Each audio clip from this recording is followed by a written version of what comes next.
This is Jonathan Agoff here for Pro Boxing Fans. Delighted to be joined by Matchroom's latest signing, Campbell Hatton. Campbell, massive congratulations on the big news yesterday. What's the last 24 hours been like? Yeah, it's been crazy. My phone's blowing up. It's all got very real, very quick. Just excited to get going now. February can't come quick enough. When did you first sort of find out the news that you were going to sign with Matchroom and Eddie Hearn? We had a meeting a couple of weeks ago, and we all started getting excited. Then it was like the plan in place. It was we could just tell we'd signed with the best. I mean, there was a lot of excitement when the notification, the emails came in that another Hatton was turning professional. How have you found the reaction so far? Yeah, it's all been very positive. Everything I've seen, everyone's really excited, and everyone's jumping on board, wishing me luck. So made up with it. Saw the press conference yesterday. You seemed like a natural. Have you done a lot of press before? I haven't really, but I've never been really a shy person. I've always been quite confident and spoke quite well. Just always been one talks a lot of rubbish. Why did you decide to turn professional now? Why is it now's the right time? Yeah, I've always had a very professional style, but obviously needed that amateur experience to get me ready for it. You can't just dive straight in, and I think I've got to a point now where I've got that amateur background enough to support it and where I'll be able to turn over and impress people. And with the lockdown as well, because I was nearly there anyway. Ideally, we'd have had a couple of a few more fights, but we weren't far off. And if I was to stay amateur, I wouldn't be boxing. And it's looking like it'd be about 18 months out the ring. Not boxing since February time. So just think now the time's right, which would bring me on a lot more. Have you had much experience sparring any pros so far? Yeah, I've had must have done hundreds around with professionals. I've been sparring with pros since I was about 14, 15 years old. I've always done it, and I've always done my best work against other pros. Then I have amateurs. My style's tailor-made for it. Is there anyone notable that you can tell us who you've been sparring? Yeah, there's a lot of local Manchester fighters. Really, I've always sparred with my dad's lads who he trains, with my uncle Matthew's fighters, and then I've got around the gyms like Kieran Farrell's gym. I've always gone there since I was young. Been down to Anthony Croller's gym, Fox, the old gym. Been all over. You said sort of in some interviews yesterday that your style is quite similar to your dad's. Fan-friendly style. Is that what we're going to expect? Or is there any differences at all? Yeah, it's definitely exciting. A lot of similarities with like the body punching and come forward and aggressive. But I do like to think and box a lot as well. I'm quite a bit more mid-range than my dad because I've got long arms for my height. So I do like a little bit of room where I pick my shots and think about things as well. How much of your career, your dad's career, do you remember watching growing up? And obviously there's a number of standout fights. How much of it do you remember? From at the time, I don't really remember anything. The only thing I can remember is his comeback fight. Because I was a little bit older then. I think I was about 12 for that.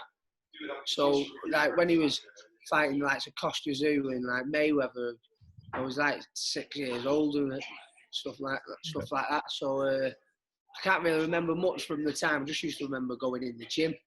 It was after when I started getting into boxing myself where I started watching his career and looking back at the fights. Mm-hmm. Um, going into your professional debut, you're going to be February. Is that correct? Yeah, yeah. Yeah, we're looking at February. Getting as soon as I can, be as busy as I can throughout 2021.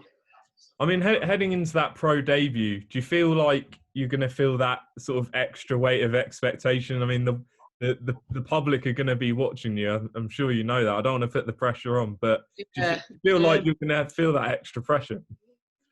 Yes, there's always going to be that interest in the there is that little bit more expectation and a bit of pressure, but I've had it through the amateurs, obviously on a smaller scale, where when I used to box, the room would fill up and everything would go silent, everyone's watching, so it'll just be like a similar thing, just a bit more. But I've always handled pressure well. I've always thrived on it.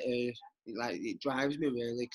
I've got when I get in the ring with anyone, they're working harder than they would for anyone else. So I've got to do the same.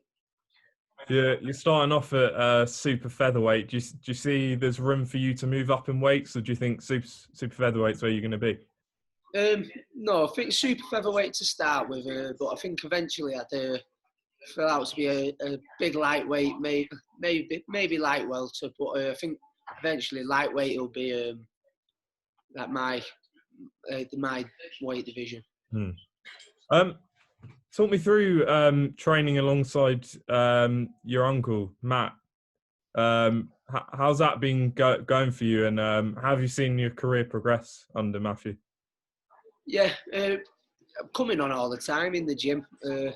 Matthew's one of those coaches that don't miss anything. Every little detail he's watching for, and I've always had like the good physical attributes. I've always been strong, always been quite fit, always had the aggression, but like the technical side was where I needed work.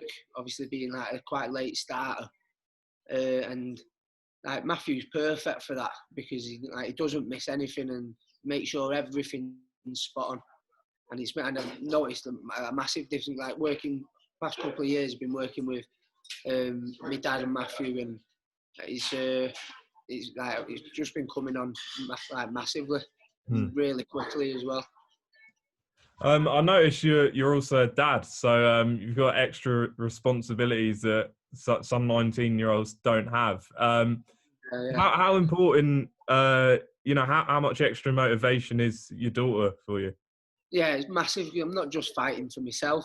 I'm fighting to provide for her and give her a better life, and that's the main thing, really. She's the main motivation. Yesterday, there was quite a few people talking about other father-son boxers. Obviously, Conor Benn's name got mentioned, and he's sort of moved away from, I guess, Nigel Benn's son in a way. Do you think that'll be, your eventual aim, or are you not too bothered about that right now? No, definitely. Because as we saw early on, he had like the same sort of pressure, like the same target on his back, and a lot of high expectations, and like with Nigel Benn's son. But he had a few critics, and he's not been out the gym, has he? He's just constantly working, and now he's now he's a top fighter, and he's Conor Benn now, not Nigel Benn's son. And I want to be in the same position. I want to be known as Campbell Hatton, not Ricky Hatton'S lad. Yeah. So I hope to do that in the not so distant future. Final couple.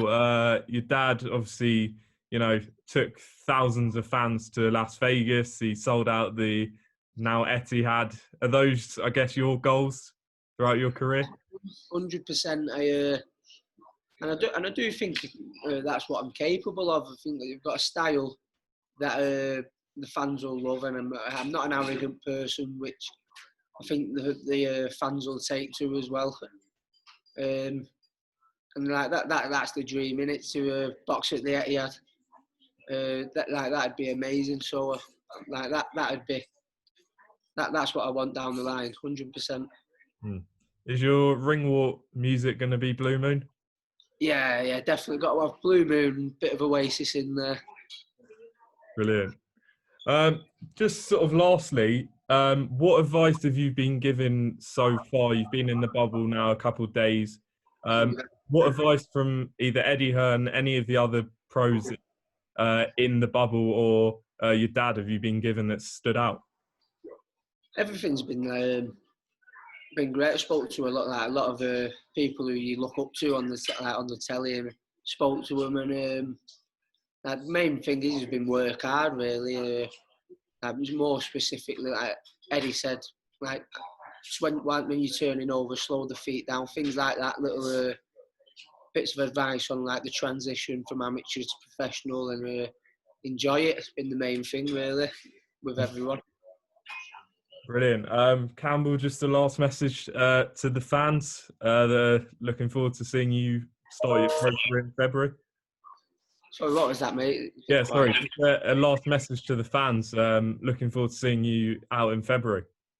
Yeah, keep your eyes peeled. It's going to be exciting. It's going to be an exciting journey. Look forward to it. Campbell Hatton, great to meet you. Congratulations again on the deal, and yeah, we'll look forward to your pro debut in February. Thank you.